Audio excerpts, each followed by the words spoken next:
Hello, everyone, and welcome to the MMA Island podcast. I am Jack Kennedy alongside Keelan McNamara, and this is your podcast for the latest in MMA. So this is actually our 40th episode, which is pretty crazy to think about. We've been doing this 40 times. We're gonna keep going. It's amazing. I love it. And we have a very good podcast for you today. Obviously, UFC 260 is right around the corner. Yet another amazing night of fights waiting for us. The main event, Stipe Miocic versus Francis Ngannou. And we're going to get started first with the co-main event, though, which unfortunately was supposed to be Ryan Ortega versus Alexander Volkanovski. However, we do have a very important fight in this co-main event slot now, which is Tyron Woodley versus Vicente Luque. Tyron Woodley's career may lay in the balance. Keelan, what do you think about this fight? Yeah, for those who remember, a couple of months ago, I think it was about 2 months ago, we actually discussed this fight because this was the fight that we heard was being made for Tyron Woodley. And, my opinion hasn't really changed much on it since last we spoke about it. This really is make or break for Tyron Yep. Woodley. This is the last chance saloon of that, I am sure. And I think this is a bit of a nightmare fight against Vicente Luque. You know, Luke's a young, hungry animal who's gunning for the top, and he's kind of on the way up, and on the way down, he's meeting a fallen champion in Tyron Woodley, who doesn't look that motivated, who looks like his soul has been taken, and he looks like he's been run over by three of the top welterweights on the roster and certainly on the planet. Um, I think this is going to be a win for Vicente Luque. I see him just smothering Tyron, getting him down on the ground, and perhaps even battering him on the feet. Luque fought Wonder Boy a while ago, and I thought that was a fantastic fight. Luque was certainly incredibly competitive. Oh yeah. Yeah, and I think that's going to be the Vicente Luque we see on Saturday night. Pushing Woodley up against the fence, sort of having his way in the feet and kind of just stopping at him at will.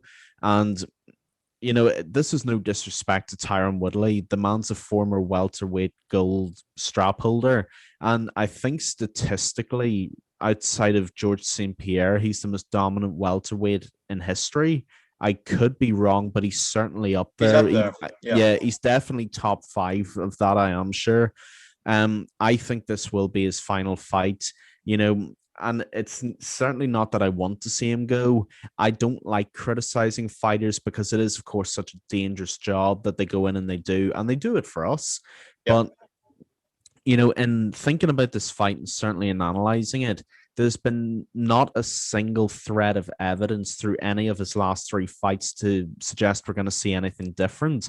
So even just from a strictly analytical point of view, I have to say Luke is going to win because Woodley hasn't shown anything different. Now, if by shock of shocks somehow Woodley does come out and do something different, that's a different story. But in terms of what's most likely, I think this is a W for Vicente Luque, and I think it's goodbye for Tyron Woodley. Yeah, I like that a lot. I really am compelled, not compelled, but I want to pick Tyron Woodley because I think he has all of the skills to beat a guy like Vicente Luque.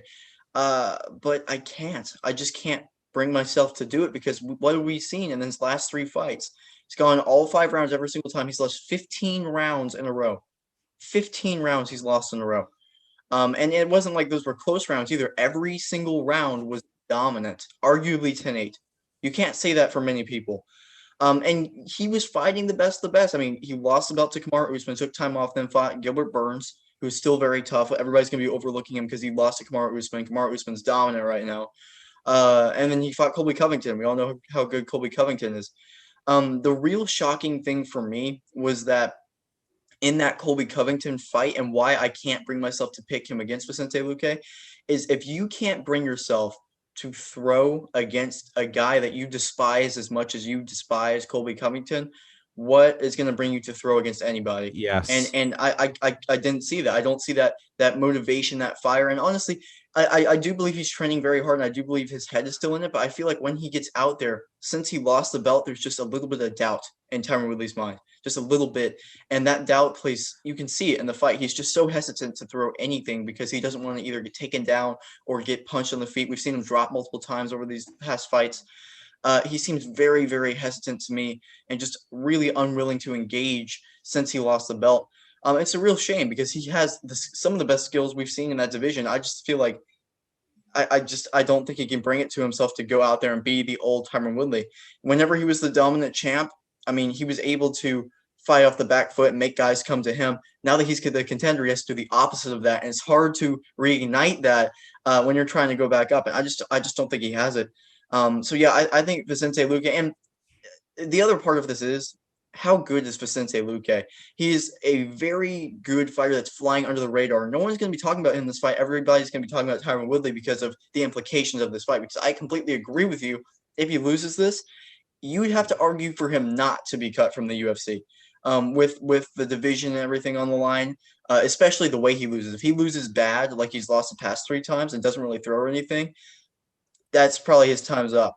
And Vicente Luque is as tough as they come. He lost that Stephen Thompson fight pretty badly, but he was just eating those shots from Stephen Thompson and getting back up. And that was a motivated Wonder Boy too. He was just coming off some losses and he was finally sticking back to it.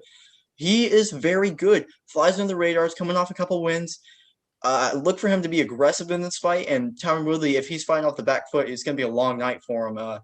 I do wish the best to him, but I just don't think Tyron Woodley's going to bring it to himself to throw. And if he does throw, it's going to be too late. I have Vicente Luque probably by a decision, but just from overloading strikes on Tyron Woodley. Yeah, and the first point you make, I think, is certainly one of the best. It's actually a point that we all brought up a couple of months ago when we Yeah, discussed this. yeah, If you have a fighter that you hate as much and this isn't fake beef. If you legitimately despise someone like Colby yep, Covington and you can't muster the heart or the will to even throw a strike against him, what is going to make you throw? And what is going to, I mean, it's kind of like, will the real Tyron Woodley please stand up? yep. Don't want to get copyrighted. Sorry, I'm a big fan. We changed the No, words, yeah. yeah, we'll change the wording of that, I promise. But in all seriousness, that is the point to make. If it is a case of getting the real Tyron Woodley back out again, and that's the real concerning point for me. We've seen champions who lose their belts who come unstuck in a couple of fights. That's not new. But he's like you said, he's lost 15 straight rounds, all of them 10-8, probably 40 to 50% of them 10-7. When have you ever seen that? Show me a fighter that's ever happened to, because I haven't seen it. And it's just unreal to me because this isn't some bum or some amateur that we're talking about. This is a former welterweight champion. This is Tyron Woodley. This is the man who 5 years ago was running the welterweight division, who was throwing hands with anybody who would try and back him up. And it's almost kind of sad more than anything in a way, because we've seen him, especially we both have, Yeah. and we know how good he is at heart. But unfortunately, that counts for naught if you can't bring it, if you can't bring it to yourself to bring it out. And you have to bring it out when it matters. And if that's something that he can't do anymore, then there's nothing really more you can say about it. And, especially with a fighter like Vicente Luque, whom I fully agree is flying under the radar unjustly, um, it's going to be a very hard night for Tyron Woodley. And he's going to have to hit a bottom of the ninth home run grand slam to somehow pull this out of the bag. And I have no evidence on this side that tells me that's going to happen. So I'm with you, Vicente Luque, by a decision or maybe a late stoppage, if he's as good as he was against Wonderboy, which he very well could be. But I think Luque is going to take this one. Yeah, 100%. And just one quick thing. Luque is a volume striker. He will just pour it on round after round after round. And a guy like that is a dangerous matchup for Tyron Woodley based off his past fights that we've just seen, because he can't afford to get off to a bad start because he'll never get going.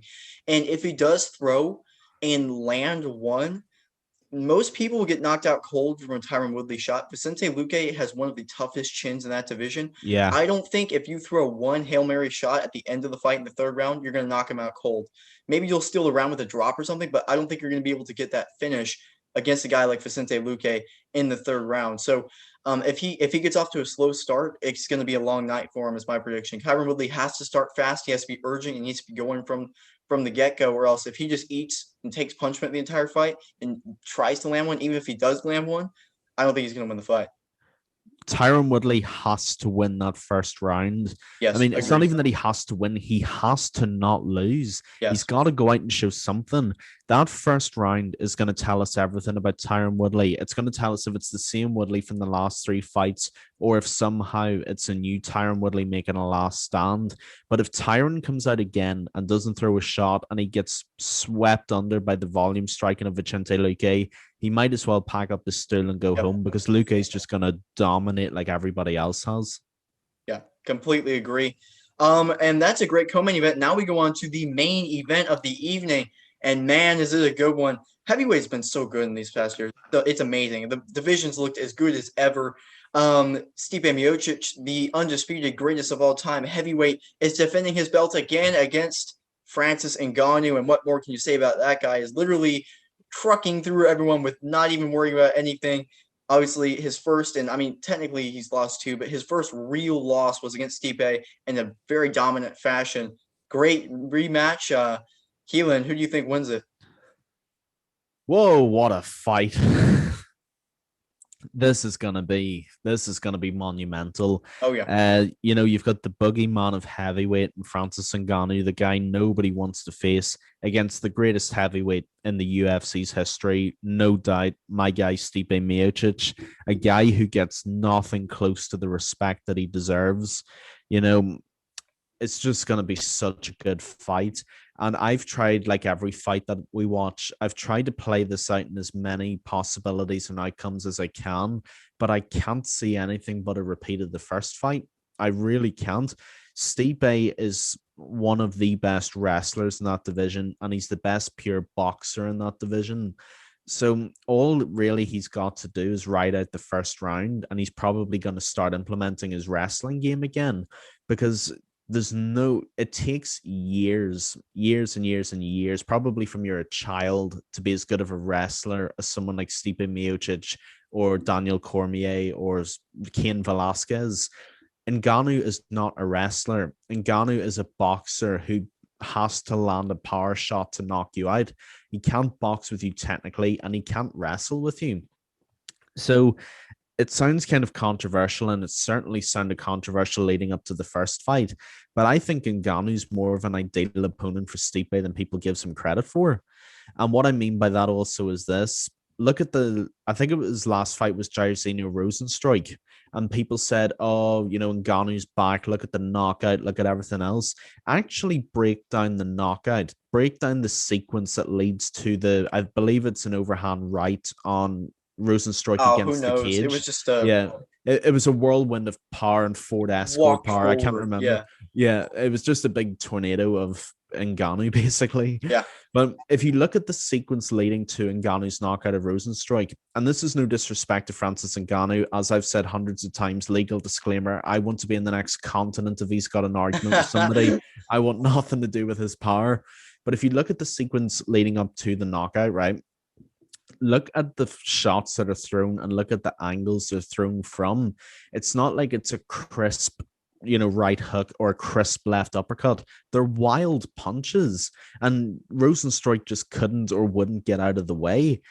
As good of a knockout as it was, and I'm never going to knock a fighter for getting a good knockout, he kind of made it easy for him, as far as I'm concerned. He was backing up, he wasn't throwing anything much back, and he gave Ngannou a good 10 seconds in that sequence to land the punch that knocks him out.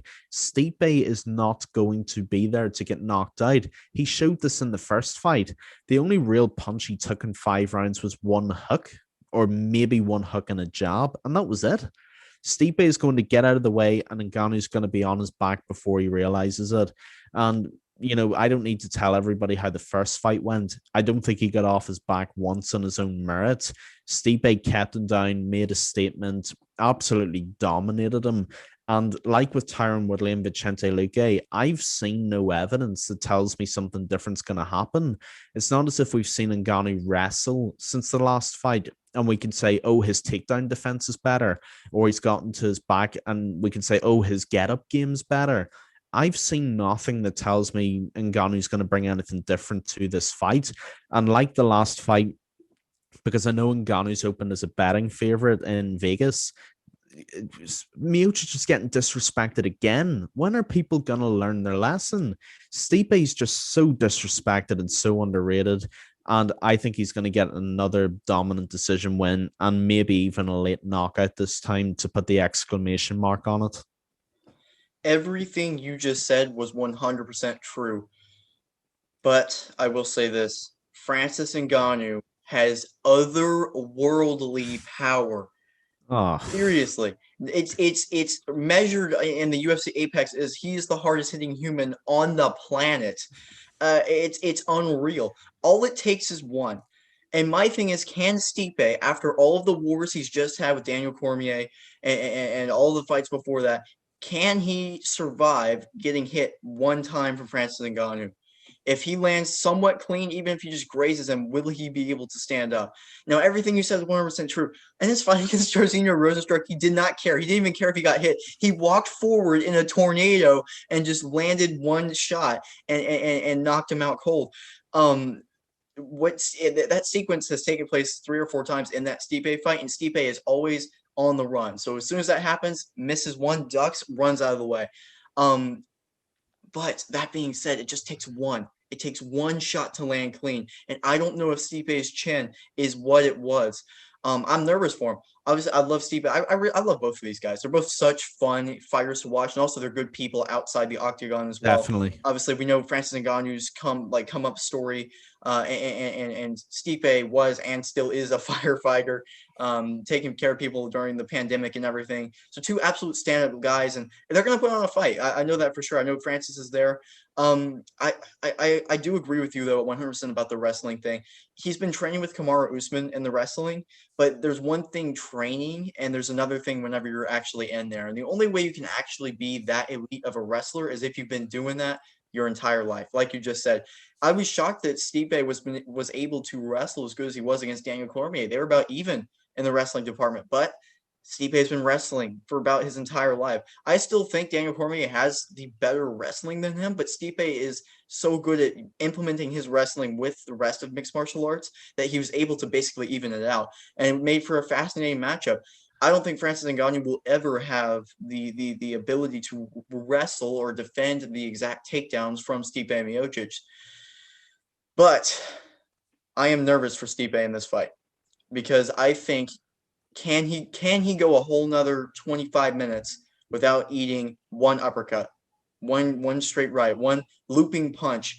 If he shoots in for a takedown and just one sloppy takedown or something, and he eats an uppercut, we saw what happened to Curtis Blades against Derek Lewis, except for that will happen 10 times over with Ngannou's power. Can he take that? Um, Ooh, this is tough. This is really tough because like looking on paper, I know I hate all the casual people are gonna say Ngannou's gonna win just because of everything. They don't really pay attention to Stipe. And then I've seen a lot of the hardcore fans are all like Stipe is going to win 100%. But I also think that we're underestimating how good Ngannou actually is at the same time and how he's run through everyone else in the division. I think there's only two people on the planet that could possibly beat Ngannou, and that's Stipe and Jones. Anyone else, I think he walks through. And I think we've seen that. Um, whew, I don't know if he can take that. I don't know if he can take another shot. I'm gonna go ahead. I'm gonna pick Ngannou by a knockout in one of the early rounds, just because I don't know. If he lands clean, I don't know if Stipe is gonna be able to take it. Now, I would love for Stipe to win, but man, Ngannou has otherworldly power. Um, so that's gonna be my nervous decision. Clearly, I'm not too confident about it, but like, how could you be with this fight? But I'm going with that. I'm locking it in. Ngannou by knockout in the early rounds. I have Stipe. Yeah. And I know based on what I've said, that's probably not a shock to anybody. But, the thing is, and the reason that I'm so confident in Stipe is we said everything like this in the first fight. Ngannou's got this Reaper like power. It's like his right hand's made out of Thor's hammer or something. He does hit that hard. There's no question about it. But anytime he really went to land anything against Stipe the first time, Stipe was like a ghost. Yeah, He was not there. He absolutely was true. on his back, and he beat him up basically. When have we ever heard Francis Ngannou and getting beaten up in the same sentence? Stipe Miocic, That's the and only quite time. and quite frankly, if you can hold your own against an Olympian like Daniel Cormier, then I don't think you're doing too badly. If I'm totally honest with you, now Ngannou's power is a weapon we've never seen from anybody else. And like you said perfectly rightly, certainly not on his level. The statistics literally prove that. But, Ngannou has to land that. It's not on Stipe to take his shot. It's on Ngannou to land it. And all Stipe has to do is not be there. And the thing is, as well, if we look at the first fight, the one facet that casual fans, again, are completely forgetting is Ngannou's gas tank. After the first 2 rounds, he was dead on his feet. Stipe still looked fresh.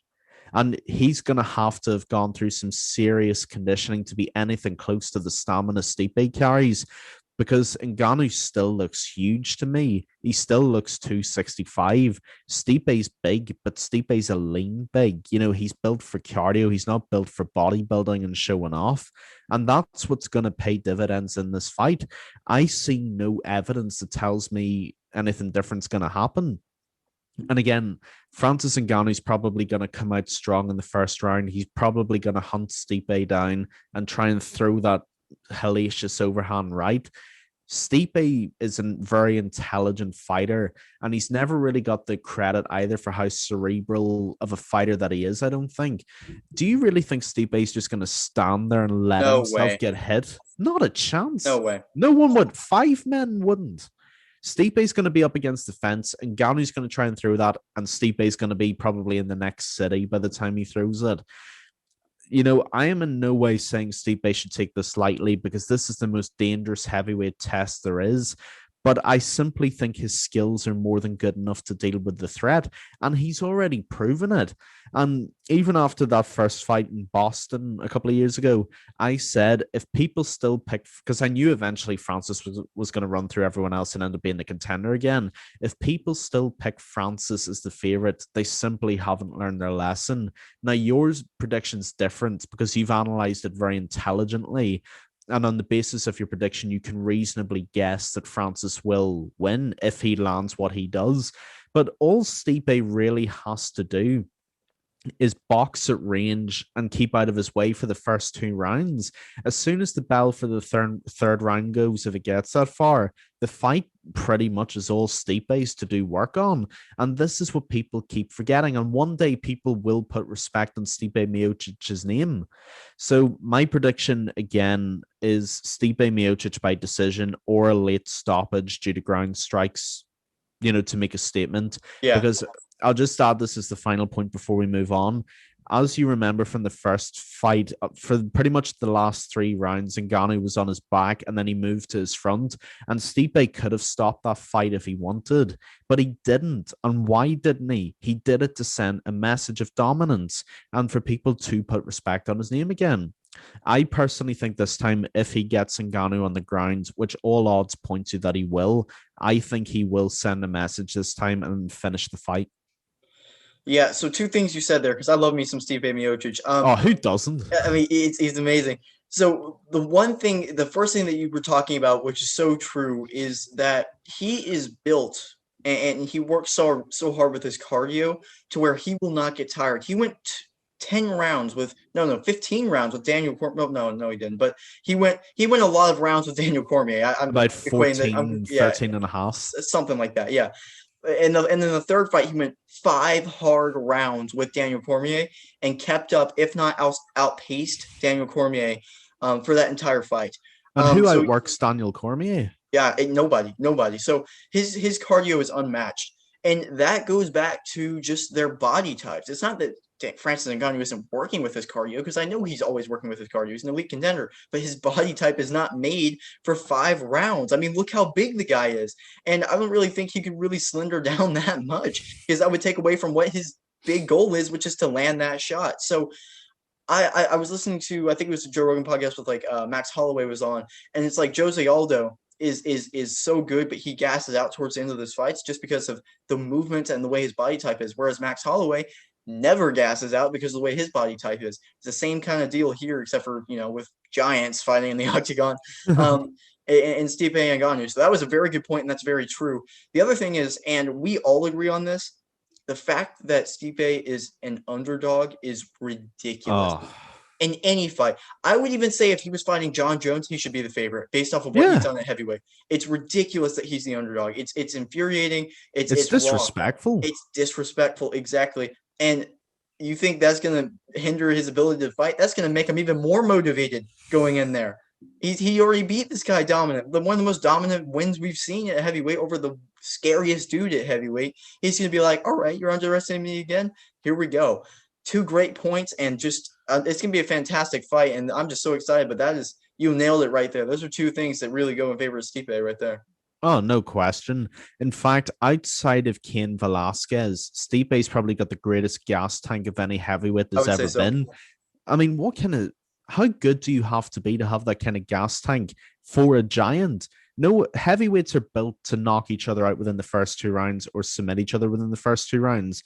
Anytime you get after the second round with Stipe, you're in deep trouble He because turns it up. he's kind of like the heavyweight Tony Ferguson. He Yeah, gets better. He gets more conditioning the longer the fight goes on. It's almost like a reverse cardiovascular system. Whereas Ngannou's kind of like the heavyweight Connor. He's I built would say for so. power. He is not built to go 5 rounds like you just said, and I fully agree with you. He is built to go out and knock you out within the first 2 rounds. So it's kind of like a heavyweight Ferguson McGregor, and you will see the difference on Saturday night. Of that, I'm confident. Yeah, I don't think people would have expected that comparison, but we'll go with it. Ferguson This McGregor, is what Stipe we do Ngannou, here. the MMA Island podcast. Yes. All right, rolling on. So Hazmat Chimaev has obviously officially announced that he is looking back. He's been posting on Instagram that he is in the hunt. So that begs to the question: who should he fight next? God damn it, Hazmat. You made me clickbait your name because I thought you were retired and now you're coming back. I hate this, man. No, in all seriousness, well, first of all, I'm glad he's feeling better. Yeah. Because obviously he must have recovered well in order to say I'm gonna come back and smash everyone. Who knows? Yeah. Um yeah, as for who he actually fights next, that's a real interesting question. I believe whenever he announced his retirement, I think he was 15, number 15 ranked, but we all agreed that was a false ranking because he was way higher than a 15 Yes. in the real world. As for who he fights next, I think someone like Jeff Neal would be a really good fight. Jeff Hands of Steel Neal. I could see I that. think that would be a very solid test. I was gonna say Michael Chiesa, but I think Chiesa is just a little bit too Little far bit. ahead at this Yeah. point. I think Jeff Neal's the perfect opponent if he's serious. Neal does have hands of steel. His name says Yeah. everything. And look at his fight against Wonder Boy. Wonder Boy was fantastic, but Neal kept coming at him, and he'll keep coming at Hamzat, and he will be a very good test. So if he's coming back, that's great. But I think it's time to start giving him legitimate opponents now. And I think that list starts with Jeff Neal. I like that. I like that a lot. So Jeff Neal was on my list as well. I'm gonna go ahead and go with a guy who's been talking about fighting Hazmat for a while. And he was actually willing to step in on short notice the first time it was canceled, where it was Edwards who couldn't fight. I'm gonna say Neil Magny. Neil Magny's Yeah, obviously I like that. coming off a loss to Michael Chiesa. But like Chiesa's been insane. Neil Magny is a tough out for everyone. He fights so much. He's kind of like the OG Hazmat Chimaev. He was fighting all the time. So I think it's a fantastic matchup. What's also interesting is the height and reach difference that will be for Neil Magny, because he is a very tall and lanky welterweight, and that'll be a very difficult test for Chimaev, especially on the feet, like you said, like with Jeff Neal. It'll be more volume and reach for Neil Magny. So how does he deal with that? And again, overall, I think either one of these fights is ideal for Hazmat Chimaev, but he needs to get in there. He needs to get a ranked opponent. I think it's a guy that's either on the fringe of top 10 or top 10. I think that's about a good test for Hazmat Chimaev, and we'll really get to see if he's the real deal. I think either of those guys is the perfect test to do it. Yeah, I like the Neil Magny shout, actually. I really do. I think he's just as good of, if not a better suggestion than Jeff Neal. But I think what we can certainly both agree on, and I think what everybody watching can agree on, it is time to feed Yep. Kamzat to the top 10 at this point.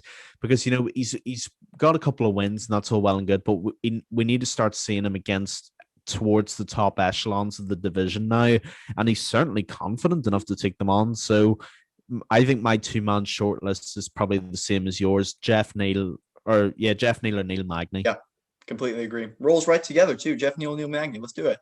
Yeah, Yeah. the two needles. Hey, it works. It works. Yeah. So either one of the Neils is the way to go for Hassan Chimaev. I think we both agree on that. And now it's time for the much anticipated fan questions for the day. We're going to get started with our very own Jordan Moeller. Obviously, we had him on the podcast not too long ago.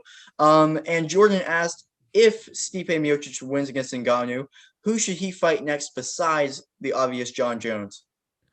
First of all, Jordan, thank you for the question, brother. Very, very good question. Very topical, of course, to this episode and what we're looking forward to this weekend. Outside of John Jones, and assuming he hypothetically beats John Jones, I don't think there's anyone left for him to fight. I really, really don't. I mean, you could throw Volkov in there, but I don't see much point in what that actually achieves. As far as I'm concerned, Stipe's cleaned out the division. He's beat Daniel Cormier twice. He's beat so many people I can't even remember who they are off the top of my head, but he's beaten a lot. He's the most accomplished heavyweight of all time. He has the most defenses of all time. So what's most important for Stipe right now is that he's not looking past Francis Ngannou. Assuming he gets past a very dangerous test in Ngannou, then we know it's Jones next. And of course, Jones is a complete wild card at heavyweight because we don't know what a heavyweight John Jones looks like in the octagon. So, I mean, if we're assuming outside of John Jones and assuming within that he somehow beats John Jones, honestly, I don't see what's left for Stipe. I really, really don't. I think he's a cut above everyone else at heavyweight, a good cut or two. As far as I'm concerned, the state of the heavyweight division right now, it's Stipe, then it's Ngannou, and then it's everybody else. And he's already beaten Ngannou once. He beats him again. He beats Jones. I don't see what's left for him, really. I think he retires as the GOAT. And I think a win over Jones puts him top 5 pound for pound all time. And I'm talking GSP, Habib, Anderson Silva territory. Great. Yeah, so I agree with that 100%. So I think if he goes out and beats Francis Ngannou again, right? We've seen how good Francis Ngannou is. He walks through every other person in that division with ease. Every Oh, other no one. question. I think he would beat Derek Lewis in a rematch. I think he lost to Derek Lewis because there was this like shock from losing so badly to Stipe and he was fighting again. And I stand by that opinion if they do rematch. And he's walked through everybody. If Stipe beats Ngannou again and then goes out there and beats John Jones, who many people consider the GOAT already, for me, he is the greatest fighter of all time, period. And it's because, and this is a whole other argument, I won't get into it, but he did all of that at heavyweight. No one does that at heavyweight. Before Yeah. him, the most title defenses was 2, I think, from Cain Velasquez, which just shows you how crazy it is to hold the belt. So if he does that for me, period, greatest of all time. That's another topic. But I do agree with you. If he does get past them, I mean, obviously the next fight for him would be Jones, and that's no question. I mean, Yeah, that's there's just just no doubt. that would be the next fight. That's the money fight. So assuming he gets past Ngannou and then Jones, yeah, there's really no one left. I would say Volkov, but I mean, I don't think he has a chance against Stipe. I think on the feet, I mean, Volkov's a technical striker. I think power Stipe. I think wrestling Stipe a million times over, and cardio Stipe. Yeah. Um, Man, okay. If Stipe for some reason didn't want to retire after doing all of that and just decided to wait for 2 years, maybe Cyril Gane. I think Cyril Gane maybe in a year or whatever could be the next fight. But like that would take him so long to develop and everything to actually get a couple more fights. I just like you said, he has been so dominant. I can't see if he gets past these two guys, like that's the highest point of a career you can possibly get to at the highest division. It's not like he can become champ because he's the heavyweight champ. He's the baddest man on the planet. If he does that, I mean, he's literally that's the lasting legacy that only the guy like Habib that I would agree has left. Where you're like, no one I could see in that division could possibly beat him. If he does that, I don't think anyone in heavyweight could possibly beat him. So yeah, I think maybe if just to answer your question, Cyril Gane, if he decided to wait for 2 years, but I completely 1,000,000% agree with you, Keelan. There would be nothing for him left if he did that. He would just have accomplished everything to possibly accomplish. Also, really quick, I think I can name off everybody he beat: Fabricio Verdun, Alistair Overeem, Junior Dos Santos, and then after that was that Daniel Cormier? Or am I forgetting something? I think after that was Daniel Cormier. Maybe I'm forgetting someone. I don't know. And then Daniel Cormier beat him again, and then that would be it. Oh, and Ngannou. I'm forgetting Ngannou. That's a six. So it was, yeah. I won't go over it again, but that's a six that he's beat right there.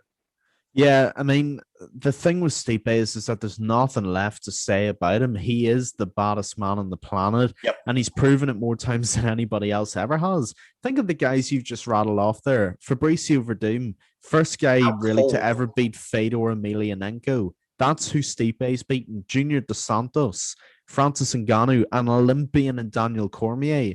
In fact, no one could really, I mean, aside from Stefan Struve, but that's a different conversation. They had to get a guy up from 205, an Olympian, to beat Stipe.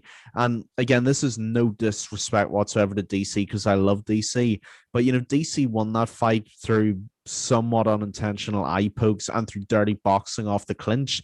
That loss made Stipe a better fighter. He boxed better, he wrestled better, he knocked out Daniel Cormier, which only John Jones has ever done.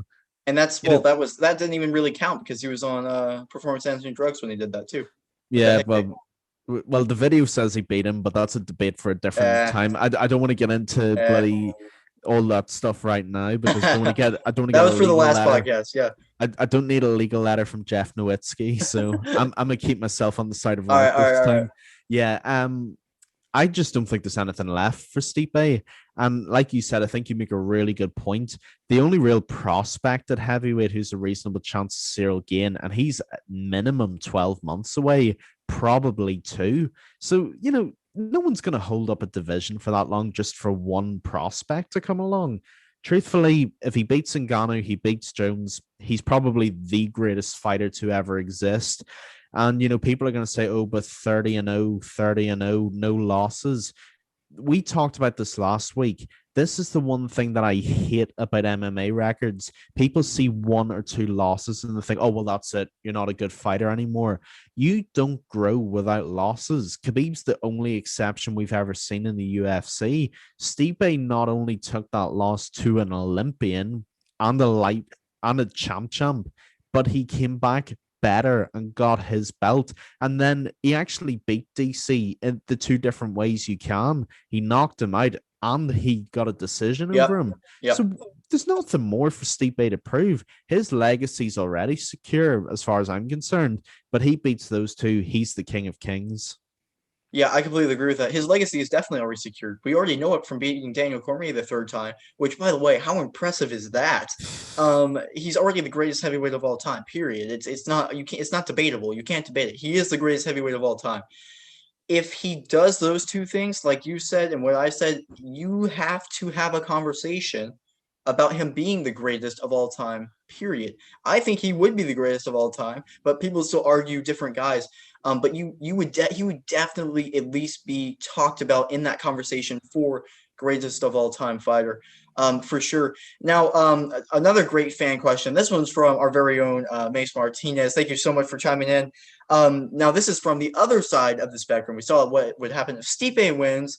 Now, what happens if Ngannou wins? Mace asks, if Ngannou wins the belt, is he the biggest superstar in the UFC? Keelan, what do you think? First of all, thank you, Mace, for the question. Much Yes. love, my guy. Yes. Thank you. This is actually a real interesting topic, and it's not one I've thought about a lot. So I'm really intrigued by the question that's being asked by Mace. Is Ngannou the biggest superstar in the UFC if he wins? Part of me says yes, and part of me says no. And I'll tell you briefly why for either side.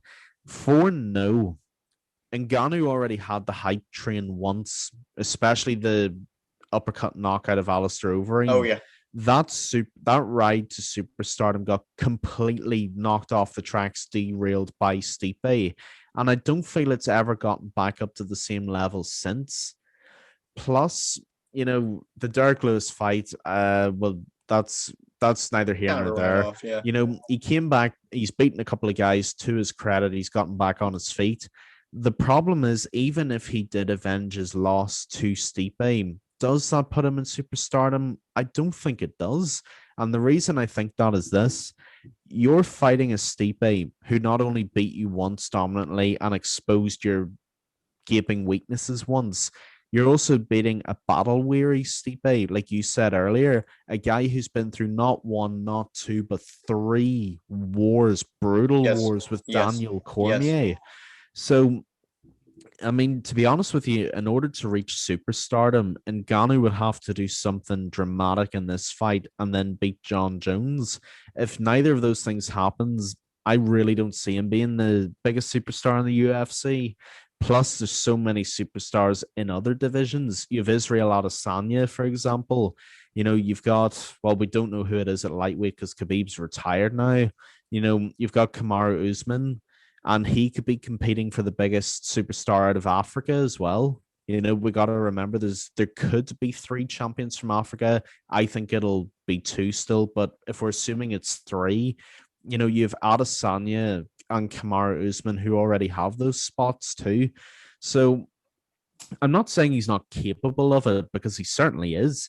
Do I think it's likely? Probably not. But then on the flip side, if he somehow beats Stipe, and if he somehow after that went on to beat Stipe's record, including a Jones win, then it's certainly never say never. He could very well, he's a very nice guy. The UFC have shown how marketable he is because they've put him to full use in the PR machine already. Yeah. So the infrastructure's there to build the image around him. There's no question about that.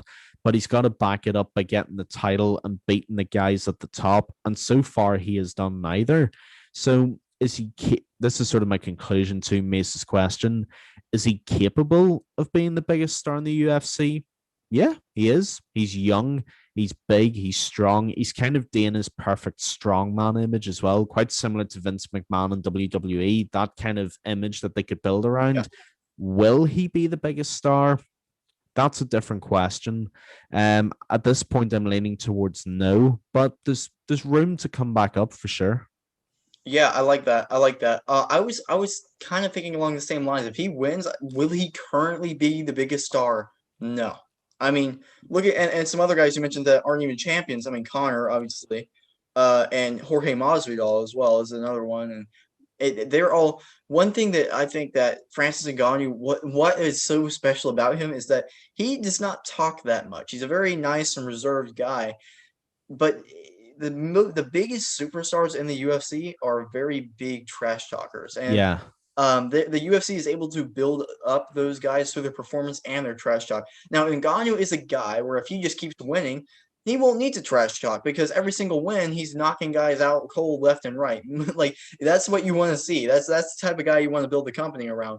So it could happen if you beat Stipe and then Jones, you're on your way. But what he will always lack, and for me, it's a good thing for him because I love his personality, is the trash talking, and that is what really people want to see. It's what brings the most people into the sport and what makes and forms the biggest superstar. So for me, Mace, by the way, fantastic question. I know we've already said it like multiple times, but great question. Oh yeah. Um, for me, he will have all the potentials to become the superstar, but because he is not the most charismatic, trash talking person and doesn't talk that much, he will always be one step behind someone that is like that, like an Israel Adesanya, Jorge Masvidal, Kamaru Usman, um, people like that. So does he have the potential? Yes, but I think at least a couple more fights, and then you always have the question of those other guys as well. Yeah, a part of me thinks as well, especially in the curious case of Francis Ngannou, I think he's almost a few years behind his time. And what I mean by that is this. Back in, let's say, like 2008, 2009, you had guys like Anderson Silva who were goats and who were superstars and they didn't trash talk. I mean, Chael Sonnen kind of kickstarted it, but as we know, Conor McGregor That's what it really, was. he kicked That's the what it roof was. off with trash talk. And ever since Connor, in order to be a mega superstar, social media attention, fight posters, all this kind of thing, you've had to have trash talk go hand in hand with your fighting ability. And you make an absolutely excellent point. I didn't think of it. Ngannou is a really, really nice guy who turns into a beast when he goes into the octagon. And a part of me wonders whether his personality will actually limit him. I certainly don't think it should, because I actually think we need more guys like Ngannou's personality to bring the UFC back to what it was.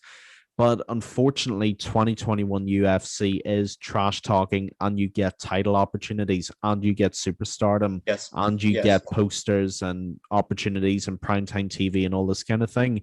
Like, even look at Jorge Masvidal's example, who you just mentioned. Masvidal was probably relatively close to getting cut. Then he had this rebirth into the street Jesus persona where he knocked out Till, he knocked out Askren, and all of a sudden, a guy who came back from a massive losing streak was the biggest guy being talked about by casual Yep. fans. And this is what trash talk does for your career. Do I agree with trash talk? Absolutely not. It's entertaining, no question, but it should never affect the legitimacy of a fighter's superstardom. And I am somewhat concerned that Ngannou will eventually become that in the desire to become a superstar. Personally, I love Francis Ngannou the way he is. Agreed. 100%. He's very, very nice. He's very respectful. He's very calm. He goes out and he does this thing like every fighter should. But I'm kind of concerned if he did get the title, he would become, another Connor carbon copy. He'd become, another sort of knockoff trash talker like Masvidal. And that's my concern. I want him to get superstardom without having to resort to that kind of low thing. But I think he would have to, unfortunately. And that's just the state of the game in this day and age. Yeah, I agree with you. I hope he kind of follow, if he wins, I hope he follows suit to what Stipe has done. I mean, Stipe Yeah. is one of the most respectable guys. Like, how many trilogies can you say have happened where both guys are so cool with each other? They are just kind of, they're not necessarily friends, but they're just like cool with each other afterwards. With Stipe and DC, it's just the ultimate respect, and that's because they're two stand-up guys. I really hope Francis, if he does win, follows suit with what Stipe has done and really sets an example, especially when the spotlight is on you as the baddest man on the planet, to follow suit with that. Not just be true to your personality, because if your personality is trash talking and you don't trash talk, it's fake. But if you start trash talking and you're not a trash talker, that's fake as well, which I kind of feel like that's a little bit Colby Covington. But that's another topic for another Yeah. day. Um, I really hope Francis Ngannou he's very grounded, he's a very humble guy. As we've seen, he knows his roots and everything. I really hope he just stays that and keeps his personality if he does win, and really just follows what the champ has set in that division. And I think just to sort of build off of that for a moment, I think the two prevalent examples of what a fighter should be and what a fighter did are probably Daniel Cormier and John Jones, Yes, I UFC like that a lot. I like 214. that a lot. And I know you know where I'm going with this, but for those who don't, let me elaborate a little. Daniel Cormier came out to the press conference, right? DC's a lovely, lovely guy, family guy, grinds hard, got the title through hard work and determination to kind of use Floyd Mayweather's thing. But that's what he did.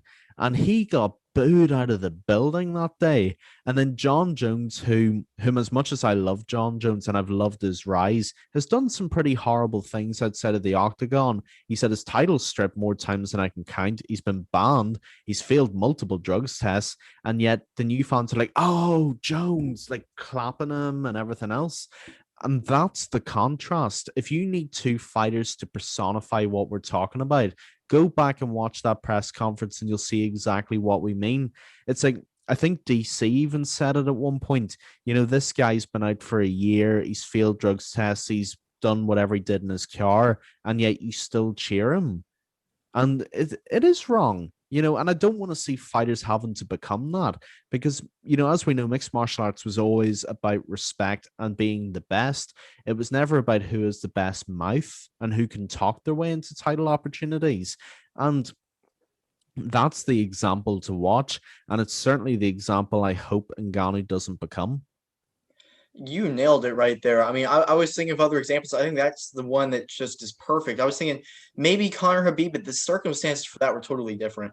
I mean, Yeah, that was that was just nasty. we talked about that on the last one. That was just, or maybe we talked about it after. That was just dark. Like you felt a Yeah. dark feeling, and that I don't really want to compare it to that. But whenever you're comparing two people, I think that is the perfect comparison for how, especially new fans who are attending those, will cheer the more trash talky person as opposed to someone who maybe more deserves it.